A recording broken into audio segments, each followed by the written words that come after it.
Assalamualaikum warahmatullahi wabarakatuh. Perkenalkan, nama saya Muhammad Irsal Adiagung, eh, semester 2 Fakultas Hukum Universitas Surya Kencana. Di sini saya akan mereview materi mata kuliah Hukum Pidana yang didoseni oleh Ibu Prof. Dr. Hajah Heni dan Bapak Dr. Randy. Yang pertama saya akan membahas tentang metode pembaharuan KUHP, dan saya juga di sini akan membahas tentang pasal KUHP dan RKKUHP. Yang pertama, metode pembaharuan KUHP. Yang pertama yaitu ada evolusi atau evolusionis, yaitu pembaharuan yang dilakukan dengan cara menyelipkan pasal-pasal baru dalam KUHP. Contohnya, Undang-Undang Nomor 7 Tahun 1971 tentang peneriban perjudian merubah pasal 512 dalam buku KUHP menjadi pasal 303. Dalam buku KUHP, sehingga konsekuensinya dengan berlakunya Undang-Undang Nomor 7 Tahun 1974, maka semua macam bentuk tindak pidana perjudian adalah merupakan tindak pidana.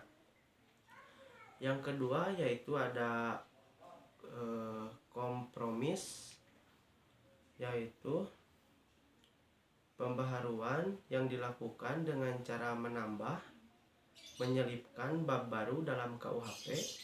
Jadi apabila ada aturan baru dengan cara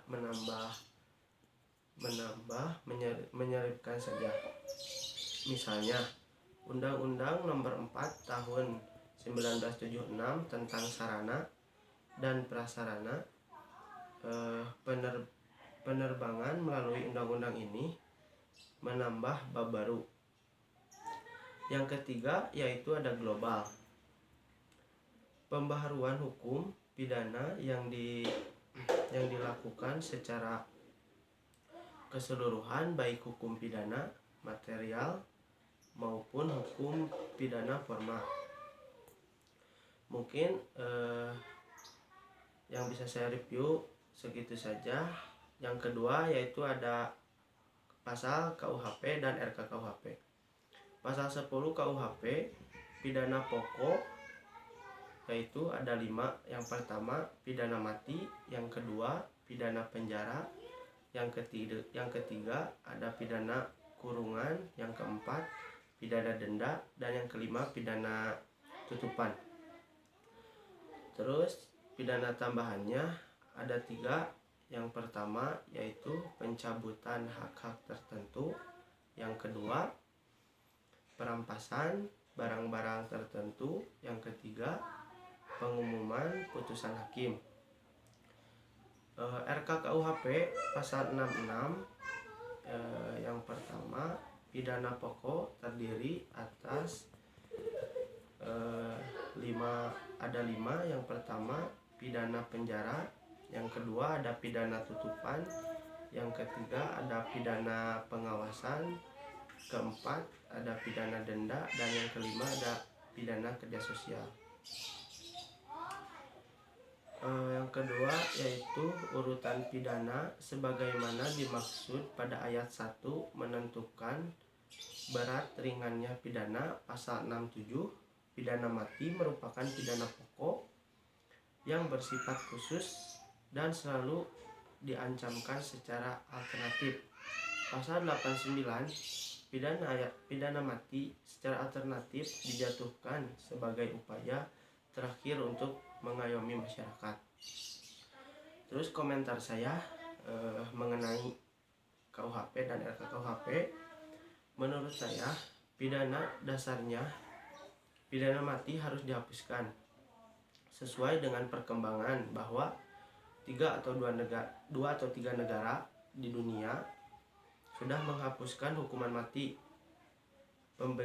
Pemberian masa percobaan untuk menunda eksekusi pidana mati harus merupakan hak setiap orang yang diputus dengan pidana mati, tidak boleh bergantung pada putusan hakim. Terlebih dalam penjelasan dinyatakan pula bahwa hakim harus memperhatikan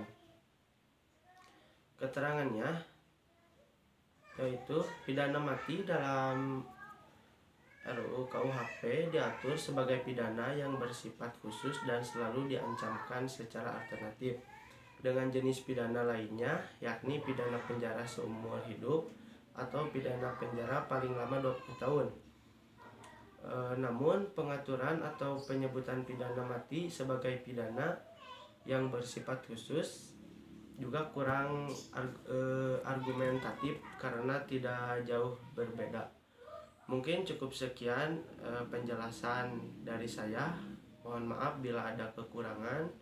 Wabillahi taufiq wal hidayah. Wassalamualaikum warahmatullahi wabarakatuh.